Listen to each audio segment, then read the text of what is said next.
Enquanto vocês abrem a palavra de Deus em Lucas 21, nós estamos caminhando junto com Jesus em direção a Jerusalém.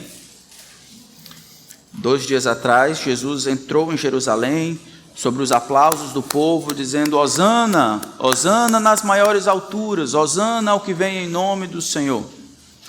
Segunda-feira ele purifica o templo, porque os homens não estavam usando aquele prédio para dar, ao invés disso estavam usando para receber.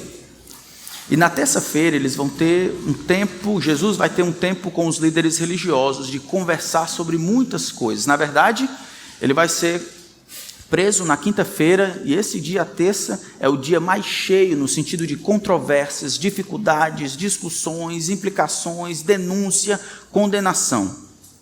No meio de tudo isso, nós encontramos o capítulo 21, um exemplo do que os fariseus, os líderes religiosos, não deveriam ser. Nós temos estudado há alguns meses sobre essa inversão de valores que o livro de Lucas, o Evangelho de Lucas, nos apresenta. Lucas tenta apresentar Jesus como aquele que coloca as coisas de ponta cabeça. Na verdade, por mais de uma vez, ele diz que aquilo que é valorizado diante dos homens é desprezo para Deus. Aquilo que os homens reputam como algo valioso, importante, algo caro, algo que vale a pena perseguir, se esforçar, correr atrás, é refúgio diante de Deus. E aqueles que são discípulos de Jesus caminham com a maior glória a cruz sobre os ombros, seguindo o seu mestre, vivendo uma vida inversamente proporcional ao mundo. Os valores que o mundo apregou não são os valores que Jesus determina como sendo os mais caros para os discípulos de Jesus Cristo.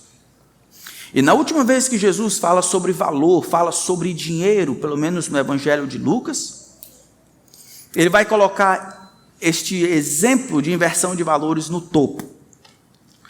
Lucas capítulo 21, versos de 1 até o verso 4.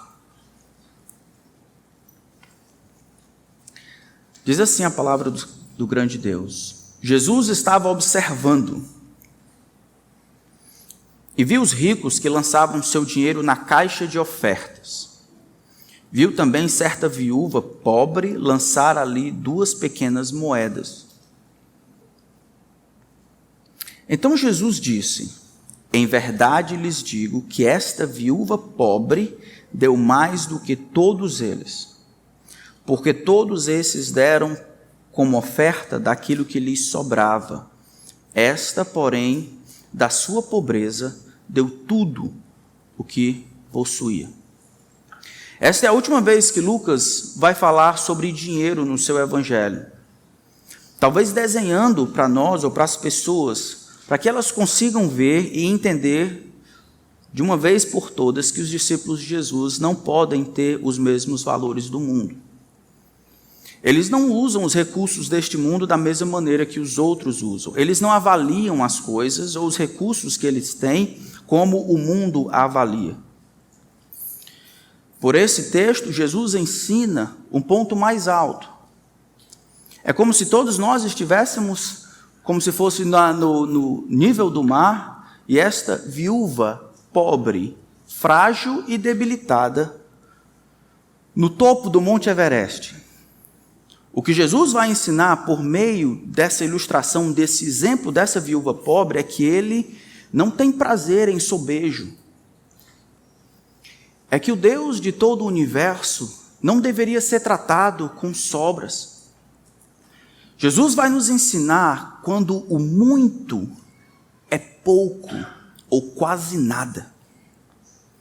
E que assim como existe veias em nosso corpo que carregam, sangue com maior profundidade, assim também, com maior fluxo, assim também existe uma ligação clara entre o coração e o nosso bolso.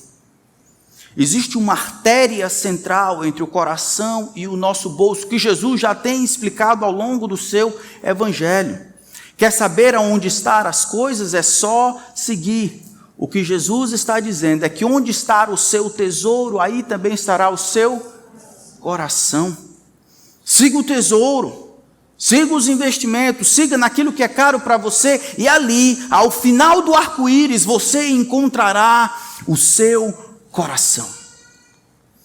Jesus vai inverter essas coisas e vai encontrar um coração que serve de modelo para todos os homens de todas as épocas, de alguém que adorou de fato a Deus, que demonstrou que nessa inversão de valores, ela compreendeu que o Senhor não aceita sobejo, que as migalhas não devem ser dadas ao grande Deus. Como é que a gente vê isso aqui acontecendo? Nós vamos aprender esta verdade, que Deus não aceita sobejo, por meio de duas verdades ou observações que Lucas nos dá aqui a respeito de Jesus. A primeira é que Jesus observa as ofertas, ou observa as nossas ofertas, ou ele simplesmente não está passivo, deixando que as coisas simplesmente aconteçam. Jesus está atento, observando. O Evangelho de Marcos, capítulo 12, falando desse mesmo texto, diz que Jesus, depois de um tempo de discussão, naquela terça-feira, ele senta e de lá ele fica observando o que acontece. A palavra que foi utilizada aqui para dizer estava observando é diferente da palavra que viu. Jesus estava observando, como se observando atentamente, escrutinando o que estava acontecendo, e ele percebeu, ele viu algo que chamou a sua atenção, que deveria ser notado, uma ilustração para aquilo que ele tem ensinado, de que existe de fato uma inversão de valores, e que é Deus que deve receber tudo, mais do que recursos, toda a vida, e que isso de alguma forma vai transparecer na maneira como nós utilizamos os nossos recursos. Então Jesus observa as nossas ofertas, e ele lá sentado observa que os ricos lançavam o seu dinheiro na caixa. Na verdade, Marcos vai dizer que eram grandes quantidades. Agora é muito esquisito, né? Como é que Jesus sabia que esse pessoal estava dando um bocado de dinheiro? Ora, naquela época não existia gasofiláceos como os nossos, que são a prova, não existia cédula. Nossos gasofiláceos são a prova de som, relacionada às cédulas, mas não de moedas. Naquela época só existiam moedas. Então, imaginando, e os gasofiláceos, essas caixas de oferta, eram feitas de cobre, de metal. Então, você imagina, era Jerusalém durante a época da Páscoa, uma das maiores festas, das 3 maiores festas que todo homem, deveria caminhar para Jerusalém para fazer a sua oferta, no tempo de peregrinação. Calcula-se que talvez mais de 1 milhão de pessoas iriam caminhar em peregrinação até Jerusalém, todos trazendo as suas ofertas, para trocar por sacrifícios e assim adorar a Deus. A cidade estava bombando. É terça-feira, as pessoas estão cheias lá no templo, alguns se preparando, os cambistas, para fazer o câmbio, e assim traduzir em oferta, ou na oferta sacrificial. Então Jesus vê esses muitos peregrinos, o pessoal dizia que existia talvez umas 13 caixas, enquanto Jesus observa atentamente, os ricos vêm e eles derrubam lá suas ofertas. Então você imagina o som de metal com metal soando de dentro para fora, e você poderia deduzir pelo peso, o timbre, de que aquilo de fato era muito ou pouco. Jesus então observa atentamente o que está acontecendo ali. O texto afirma que ele estava parado, compreendendo, olhando, mas ele não estava passivo. Eu acho que às vezes a gente esquece de que as pequenas coisas, não importa o que aconteça, elas têm de Deus o olhar atento. É muito comum as pessoas acharem que momentos como esse de oferta, ou momentos em que traz alguma coisa, ou aquelas pequenas coisas que acontecem no mundo, porque elas não têm intenção ou ligação direta com o reino espiritual, elas passam desapercebidas ao olhar do Senhor. O Senhor demonstra que observe que Ele olha se importando, olha avaliando, olha percebendo, olha a realidade de todas as coisas. Ele sabe o que é muito, e mais na frente Ele sabe o que é pouco. Infelizmente, nós temos padecido de um problema chamado ateísmo funcional, em que a gente ignora a presença de Deus nas coisas mais básicas da vida. Mentimos em pequenas coisas, faltamos aqui, outra acolá, e damos justificativas, cometemos aquele maior de todas as dificuldades, isso é a autojustificativa. Eu sei que ao final desse tempo aqui, alguns não vão gostar do que vão ouvir, alguns ficarão chateados comigo, e as conclusões a que vão chegar, aquilo que o texto vai dizer ao seu coração, talvez não vai ser muito apetecível ao seu paladar espiritual. E como recurso de autodefesa, o seu coração e a sua mente rapidamente vai tentar se auto-justificar, encontrar razões, explicações que sejam as mais bonitas possível. Quando na verdade o que Deus quer é que você aceite o que Ele lhe acusa de dar a Deus o sobejo. E de achar que o grande Deus lá do alto ri e se alegra com aquilo que você dá. Quando muito, na verdade, é pouco ou quase nada.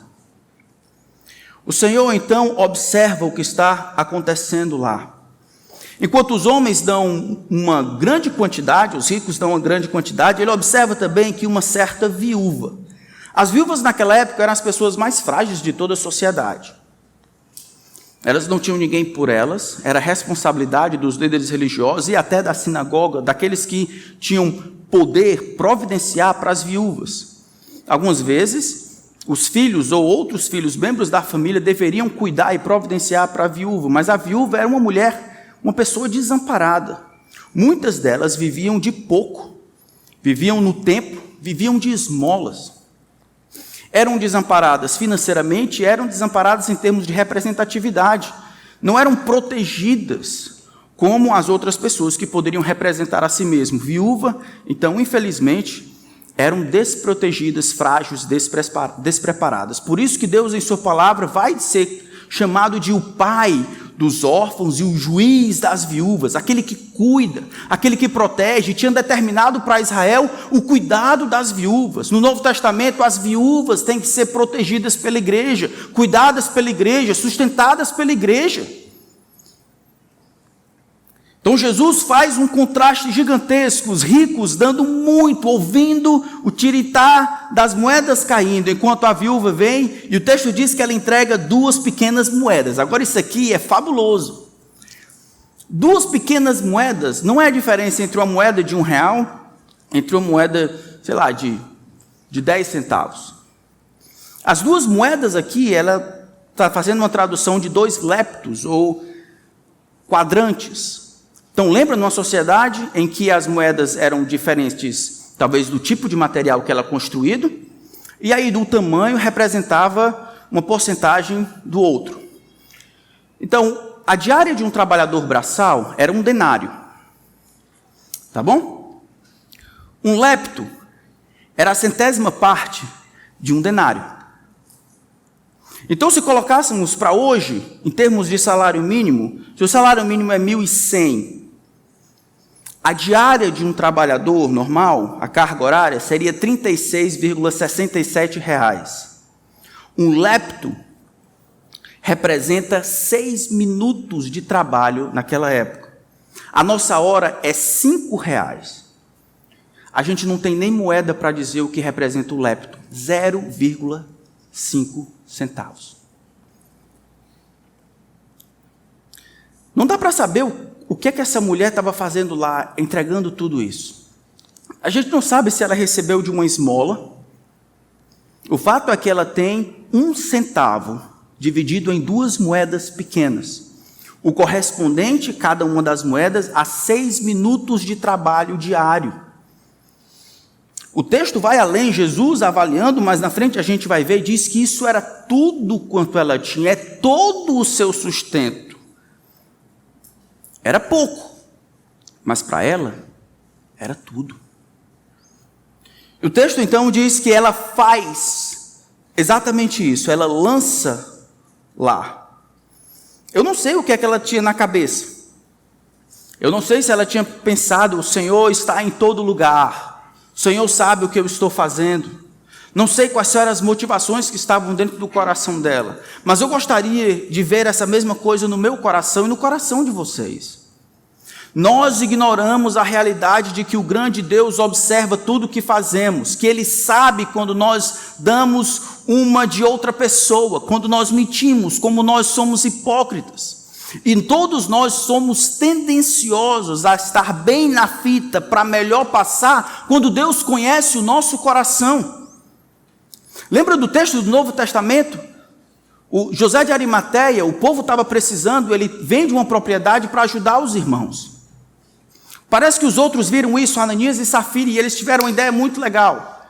Eles venderam o bem, guardaram parte da propriedade, mentindo, querendo ter o mesmo know-how de José de Arimateia, como homem generoso, eles guardam isso e dizem, vendemos por isso, use. E naquele mesmo instante, por terem ignorado que o grande Deus, o Espírito Santo, observa, os olhos dele perpassam toda a terra. Tudo está patente aos olhos daquele a quem haveremos de prestar contas. Hebreus 4:12. Eles são mortos ali, diante da congregação, por mentirem e sustentarem a mentira, por quererem o melhor das duas coisas, o know-how sem sacrifício, a honra sem amor. Você lembra que Deus observa você? Que Deus olha o nosso coração, Ele nos acompanha durante a semana. Ele nos observa, irmãos. Ele sabe a situação do teu coração. Ele sabe o que você faz, sabe o que deixa de fazer. Ele sabe o que você faz com dinheiro. O mais importante que ele vai dizer não é o que os outros saibam. Parece que o que estava acontecendo aqui é o comum dos homens. Os homens têm a tendência de encontrarem temor de outros homens como a grande motivação para fazerem atos sacrificiais. E as motivações para ofertarem, como era aqui, eram muitas. Eu quero que todo mundo veja o tirintar das moedas que eu coloquei. Eu quero que eu seja considerado um homem generoso. Eu quero que não liguem para mim e perguntem se eu estou fazendo. Não quero receber e-mail de presbítero me perguntando isso ou aquilo. Quando na verdade deveríamos lembrar que tudo é feito na presença de Deus. E se não for para Deus, isso é nada. Anos atrás, o pregador John Brothers queria impressionar a sua congregação com esse ensino. Ele queria impressionar a congregação com o fato de que Jesus sabe o que damos. Então, no domingo, a história diz que ele desceu da plataforma, caminhou ao lado do diácono. Naquela época eles passavam a salva, os pratos. Ele caminhou ao lado do diácono, enquanto o diácono passava a salva com as ofertas. E ele olhava o que as pessoas estavam dando. Ele foi de fila por fila, olhando o que as pessoas estavam dando, as pessoas passando sem dar de um para o outro. Alguns ficaram com raiva, outros ficaram confusos ou envergonhados, todos ficaram surpresos. Ele voltou ao púlpito e começou seu sermão sobre essa história. E ele concluiu dizendo: meu povo, se você levar a sério que vi suas ofertas hoje, e souber exatamente o sacrifício que você fez em ofertar, ou o sacrifício que você não fez, lembre-se que o seu Salvador anda pelos corredores em cada momento de oferta, e vê cada centavo ofertado pelo seu povo. Mas se eu fizesse isso, você talvez ficaria constrangido. Isso é uma coisa de fórum pessoal. Ignoramos que Deus observa o que nós fazemos com os nossos recursos, assim como aconteceu naquela época. Jesus demonstra a grande inversão de valores, colocando como modelo não os ricos que dão muito, mas os pobres que dão tudo. Jesus nos ensina aqui que Ele não aceita de fato sobejo, de que o muito pode ser pouco ou quase nada. Ele demonstra isso com conhecimento de causa, observando, olhando o que está acontecendo. Mas tem outra coisa que nós vemos nesse texto, no versículo 3 e 4. Nós aprendemos que Deus não aceita sobejo. Não somente por aquilo que Jesus vê, mas também por aquilo que Jesus faz. Jesus, ele avalia as ofertas. E esse é um pensamento um pouco constrangedor, não? Não é só que Jesus está olhando lá e tudo que acontece, porque é de coração, né? Vai dar tudo certo. E ele olha e diz, tudo bem, não tem, muito bem, que legal, olha o tanto. Jesus julga, analisa, ele olha o que tem por trás das motivações, os arrepios, os medos, os temores. Jesus sabe se aquilo de fato corresponde à generosidade, ou é simplesmente uma saída para melhor passar. Jesus não somente observa e sabe, como testemunha ocular de cada suposto ato de generosidade e oferta, mas Jesus julga e avalia cada uma delas. Aí você pode pensar, mas como é que Jesus vai avaliar o negócio deles? Eu pensei que tudo daria certo para ele. Com Jesus não qualquer coisa serve? Eu pensei que fosse assim. O texto vai nos dizer 2 tipos de avaliação que Jesus faz. Eu quero que vocês observem aí, porque se ficarem com raiva, como acho que talvez fiquem com Jesus. Ele diz assim, então Jesus lhe diz, em verdade lhe digo, com certeza, sem sombra de dúvida, eu digo que essa viúva, e ele continua, essa viúva pobre, deu mais do que todos. Então a gente já sabe que a questão não é a quantidade. A questão da quantidade é como o mundo avalia. Para o mundo, o valor completo e cheio é como ele avalia. Para Deus é completamente diferente. Eu quero que você tire os outros como referência. Tire a igreja, tire o pastor. É você e você diante de Deus. Não tem ninguém aqui. É você e você diante de Deus. É o Deus que vê aquilo que você produz. É o Deus que tem dado a você inteligência e capacidade e todas as oportunidades. É Deus que tem lhe dado as possibilidades por meio do seu pai, sua tia, sua avó, de estudar, de ter o que você tem. É Deus que colocou essa língua dentro da sua boca, condições de conversar, de explicar, de vender, de comprar. Foi tudo Deus. Ele sabe, porque foi Ele que deu. A avaliação não tem nada a ver com o quanto se coloca. Nada a ver. A avaliação tem mais a ver com o custo da oferta do que com o tamanho dela. A avaliação que Jesus faz tem mais a ver com o custo da oferta do que com a quantidade dela. Não é, irmãos, na verdade, o tamanho, mas o que custou para o ofertante trazer. A oferta da viúva foi mais significativa porque ela deu o que possui para viver em contraste com os outros que deram do que sobejava. Ofertas significativas vêm daquilo que nós, de outra forma, usaríamos para nós mesmos.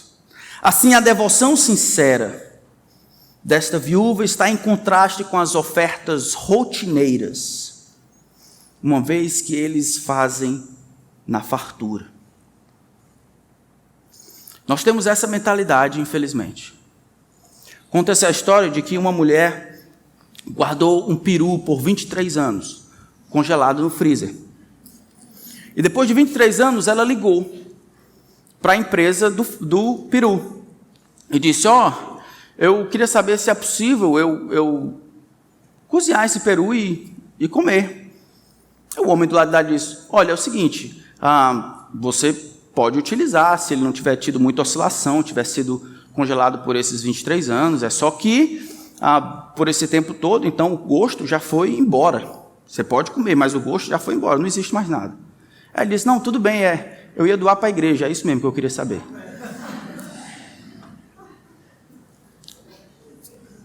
O que a gente doa? A gente não doa o quebrado? Não é o que eu não uso mais? Não é a roupa que furou? Não é isso que a gente doa? A gente doa o que sobra, o que não presta, o que eu não gosto, o que eu não quero, o que o menino esqueceu, o que não nos custa nada. É isso que a gente doa. A gente doa o que a gente não quer mais. Porque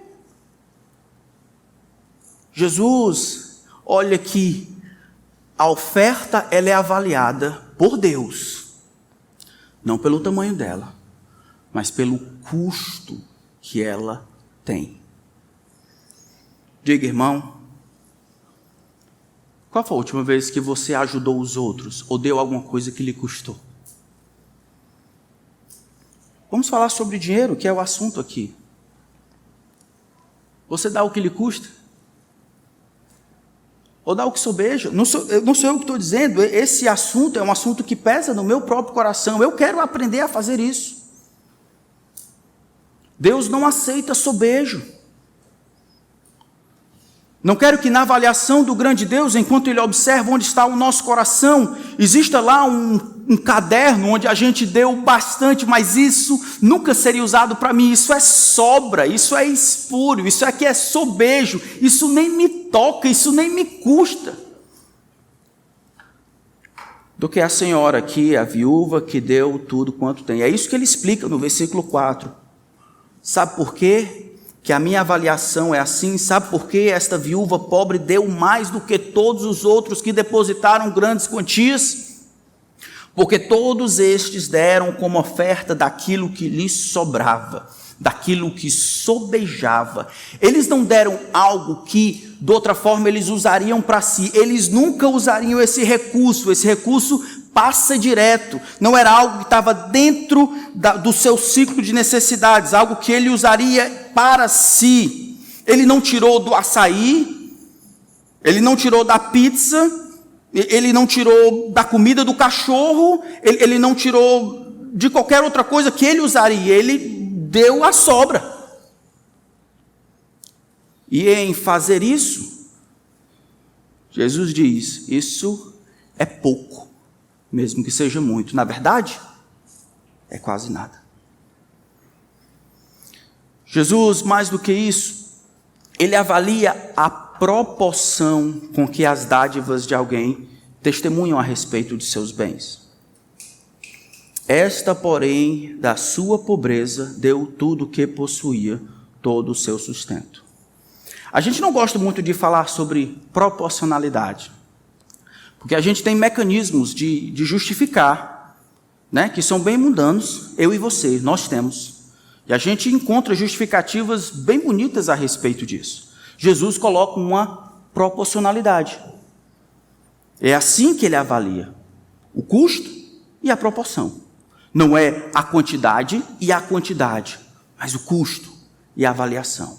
Eu gostaria de que vocês fossem para 2 Coríntios capítulo 8, porque eu acho que ali, mais uma vez, nós encontramos essas mesmas verdades.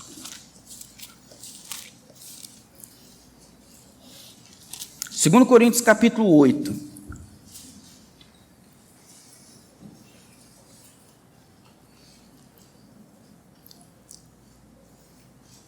Segundo Coríntios capítulo 8, a partir do versículo 1, olhem comigo. Diz também, irmãos, queremos que estejam informados a respeito da graça de Deus que foi concedida às igrejas da Macedônia. Acompanhe aí. Porque no meio de muita prova de tribulação, manifestaram abundância de alegria. E a profunda pobreza deles transbordou em grande riqueza de generosidade. De novo, não tem nada a ver com dinheiro.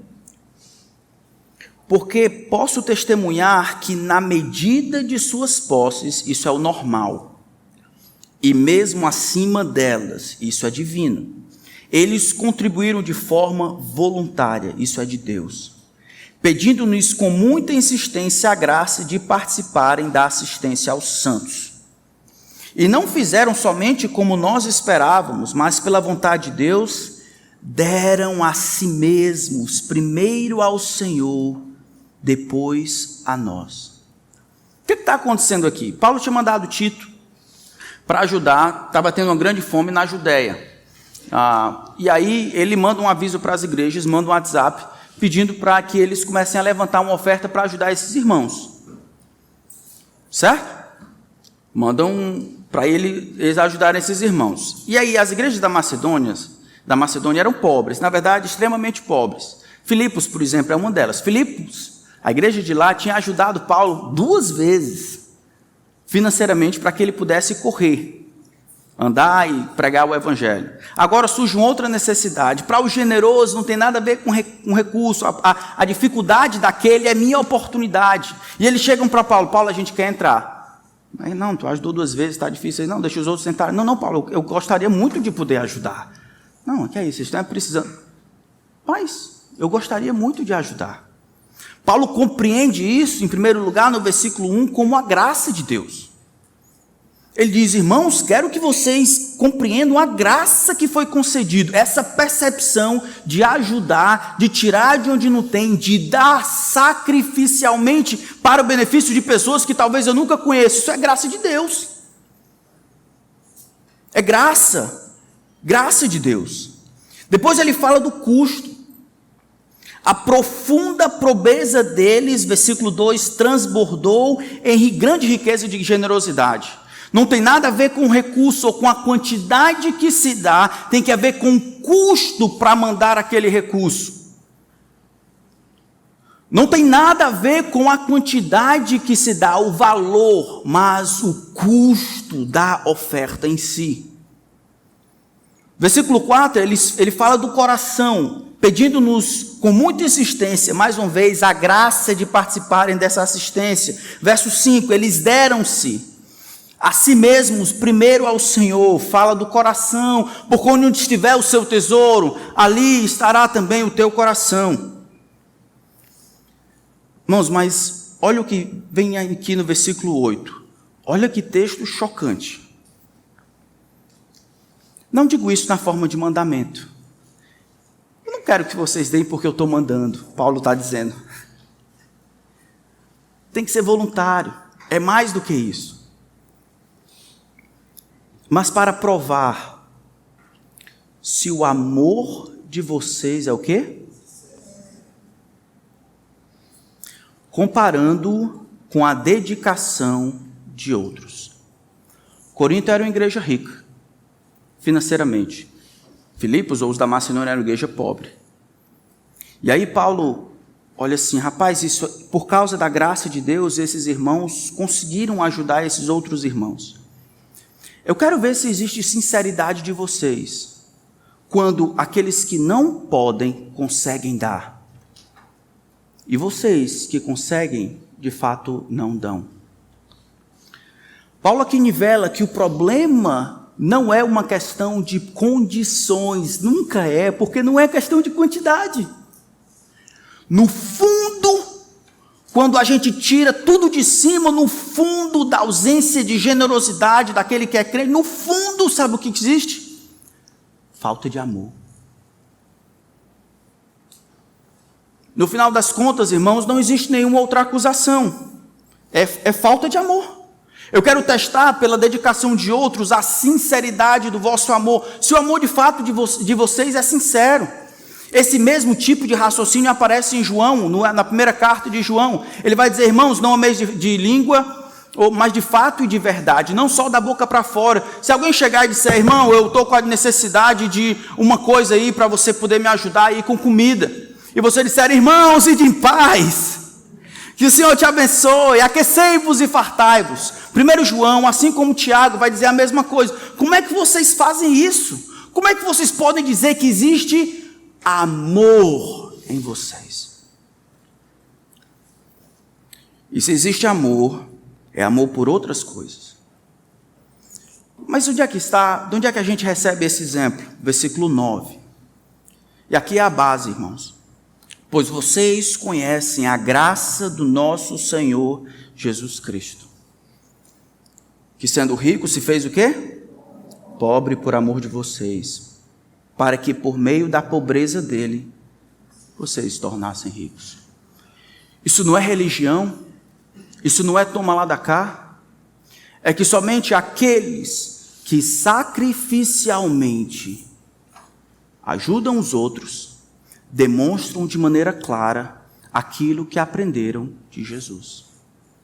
Jesus era aquele que, sendo rico e vivendo em igualdade com Deus, ele desce aos patamares, vive numa vida simples, anda numa terra empoeirada para abençoar os outros, para que na sua pobreza outros se tornassem ricos. Deus não aceita sobejo. E ele demonstra isso de duas maneiras aqui. Primeiro, ele demonstra isso mostrando que Jesus observava e via o que estava acontecendo. Depois que Jesus, mais do que observar e ver, Jesus avalia. A avaliação que Jesus faz das ofertas não é uma avaliação humana da quantidade, é uma avaliação do custo. Não é uma avaliação humana do tamanho da oferta, mas uma avaliação da sinceridade, da proporção. Ele considera o grau de renúncia pessoal que está envolvido na contribuição ofertada. Algumas pessoas parecem estar ofertando muito para causas espirituais, mas aos olhos de Deus, tais pessoas estão dando muito pouco. Em 1879, um bispo, o pastor J.C. Ryle, escreveu assim, e parece que ele acertou como um padrão. Esse assunto é bastante prescrutador. Talvez em nenhum outro aspecto os crentes professos ficam tão aquém do propósito divino quanto no assunto da oferta para a causa de Deus.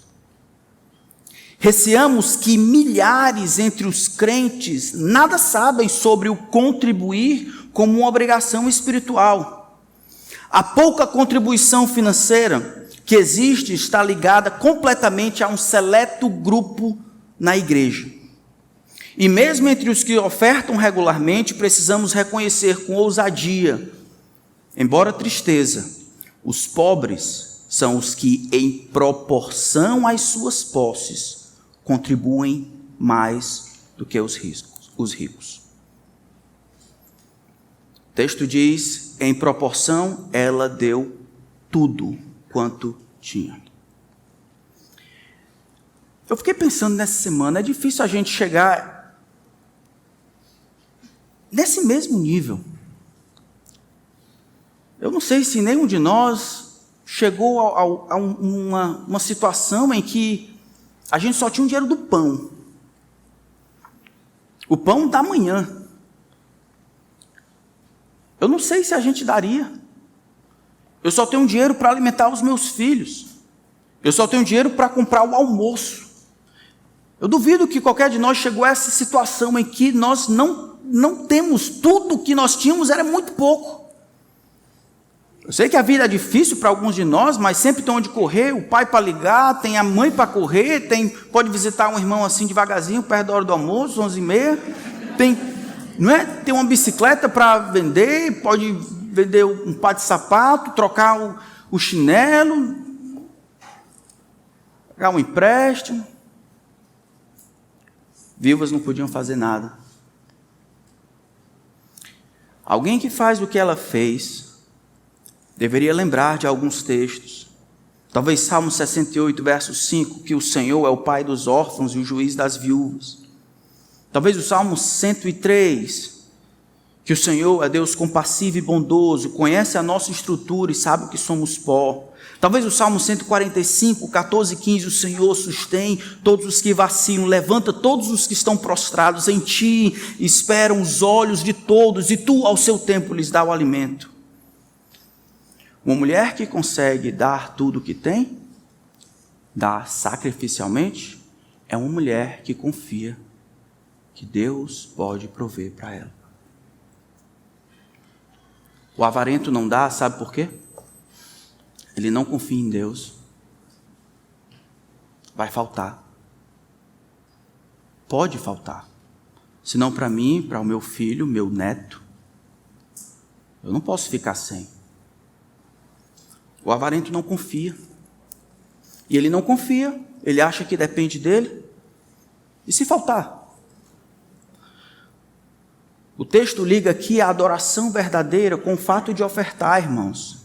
Isso aqui não é conversa de teologia da prosperidade, é o texto. A gente esquece que existe uma ligação entre como a gente usa, orquestra os nossos recursos e a adoração, o ato de viver para Deus. Avarentos não ligam adoração e dinheiro. Os seus sacrifícios, quando eles fazem, são sempre com coisas que eles gostam de fazer. Meu sacrifício é outro, pastor, eu estou com as pessoas, eu jogo bola com elas. Meu sacrifício é outro, pastor, eu converso a respeito de Jesus com elas. Meu sacrifício é outro, pastor, eu levo fulano de tal para assistir um filme. Eu compro uma goiaba para dar para alguém de presente. Meu sacrifício são essas coisas. Eu não consigo fazer esse sacrifício, eu faço de outra maneira. Eles só fazem sacrifício de coisas que lhes deixam alegres. Essas coisas não são custosas. Nunca em algo que lhes custa realmente. E é assim que eles se justificam. Eu faço sacrifício. Só não me custa nada. A oferta que ela faz de tudo quanto tem no coração indica que ela ama o Senhor e que ela confia no Senhor. Eu sei que é difícil ouvir, mas se você é avarento, você não confia no Senhor. É isso. Eu estou dizendo isso porque Ele ama. Ou você não se importa com as coisas de Deus, é isso. Eu estou lhe dizendo isso porque eu lhe amo. Ou você acha que as coisas são suas, quando na verdade tudo vem do Senhor. Talvez você esteja pensando, mas pastor, eu sabia que essa igreja era como as outras, está aí, peguei, ainda bem que está filmando, fala sobre dinheiro, sabia. Eu não vou me desculpar por isso. Aqueles que quiserem, em casa e aqui, olhem a Escritura, é o que Jesus diz. Jesus, ele compreende que existe essa artéria central entre o bolso e o coração. E eu queria que a gente encontrasse. Os investigadores de todo o mundo que lutam contra a lavagem de dinheiro, eles têm uma filosofia que eles seguem, na verdade, no mundo inteiro. Quer saber quem é o culpado? Siga o dinheiro. Quer saber o que você ama? Siga o dinheiro. Quer saber o que você ama de verdade? Siga o dinheiro. Quer saber o que é caro para você? Siga o dinheiro. Se você diz que ama a obra de Deus e que Jesus seja conhecido entre todas as nações, se você canta que o Senhor deve vir e ser exaltado, e em termos de proporção do que você se esforça financeiramente para que isso aconteça, é você que sabe, não sou eu. É pouco ou quase nada. É só seguir o dinheiro. E o dinheiro vai revelar o teu coração. Jesus ensina que existe essa ligação clara entre aquilo que amamos e naquilo que investimos. Se é assim, não é uma questão de lutar para dar mais. Se a questão está clara de que não é a quantidade, mas o coração, não é a quantidade, mas o custo e a proporção, é assim que Jesus me avalia? Se é onde está o meu tesouro que está o meu coração, então não é a resolução de hoje, Senhor, sabe de uma coisa? Prometo dar mais. A resolução tem que ser: se arrependa e peça para que Deus mude o seu coração. Deus não está nem aí para o teu dinheiro. É o teu coração. Você não resolve mudando nas pontas, acrescentando um 0, 2 ou 3. Tomado por crise de consciência, porque disseram isso e o pastor disse isso. Deus vê todo mês se a proporção, quando você diz que vai fazer o que acha que vai fazer, para ficar bem na fita ou para o desencargo de consciência. Deus sabe. E no final das contas não tem nada a ver com a quantidade, tem a ver com o coração. Mude o coração. Então homem, mulher estará disposto a fazer muito para Deus. Os homens podem dar muito em comparação com os outros que dão pouco. Não é dar sacrificialmente o alvo maior, mas amar sacrificialmente. A única maneira de mudar a nossa atitude para com os recursos é mudar o nosso coração. Os homens podem dar muito em comparação com os outros, mas podem fazer isso como desencargo de consciência, ou para não ficarem mal, para transparecerem generosidade, para não receberem e-mails dos presbíteros, para responderem para si mesmo e para os outros que amam a obra de Deus. Hipócritas. Deus não aceita sobejo. É quando muito se torna pouco ou quase nada. Qualquer comparação no processo de ofertar que fazemos com os outros será incompleto e tenderá ao fracasso. Jesus muda a referência dos outros para você. Isso aqui é fabuloso. O rico que está dando muito é comparado com quem? Com ele mesmo. Ele, em relação a ele, está dando muito, e esse muito, porque sobeja é nada. A pobre viúva, ela é comparada com ela mesma. A pobre dá pouco, e esse pouco é muito, porque é tudo. Esqueça os outros. Esqueça o acesso que a gente tem à informação e à transparência de quem dá, quanto dá, esqueça os outros. É você e Deus, você em relação a você é a sua referência. Veja o homem que observa as outras pessoas dando e estabelece um valor simbólico no meio dos outros valores, por exemplo, de R$1.000. Enquanto o jovem estudante ganha, em acordo com a sua avó, para banhar o cachorro e limpar onde o cachorro vive, ele ganha R$80 por mês. Com esse recurso, ele usa 40 para sair com os amigos, ele é solteiro, e para impressionar as moças. E os outros 40, ele envia 10 para ajudar na cesta base, nas cestas básicas que estão sendo distribuídas. 20 ele dá de oferta, e os outros 10 ele investe na obra missionária. Esse jovem deu muito mais do que o homem que deu 1.000. Porque custou para ele. Porque faria falta, e faz falta. Porque proporcionalmente era muito. Pare de ficar com medo do que os outros vão pensar. Pare de se comparar com os outros. Seja honesto diante de Jesus, que observa o que você faz. E avalie sua oferta, não pelo que os outros dão, mas por quanto Deus confia a você. Ou seja, quanto você recebe dele. Não é quanto os outros dão, mas o quanto você recebe de Deus, porque tudo vem dele. Então, se você é avarento, meu irmão, se arrependa. Lute contra a autojustificação. Se você é casado ou casada e sabe que é avarento, converse com a sua esposa, converse com seu marido. Se ela for avarenta, converse com outra pessoa, para ajudar você. Talvez você esteja viciado a se auto-justificar. Precisa de uma ajuda externa, para dizer, amor, o que você está fazendo? Sobejo?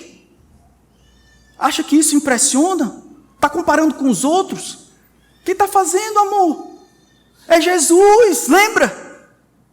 A maneira como ele avalia, amor, não é o tanto, mas o custo. Não é o valor, mas a proporção, amor, lembra? Deus não aceita sobejo. Deus deseja você como um todo.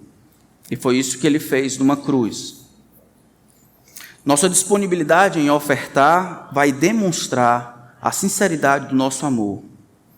Para nós que conhecemos a graça de Deus, nada mais é do que seguir o modelo de Jesus, que sendo rico se fez pobre por amor de nós, para que pela sua pobreza nos tornássemos ricos.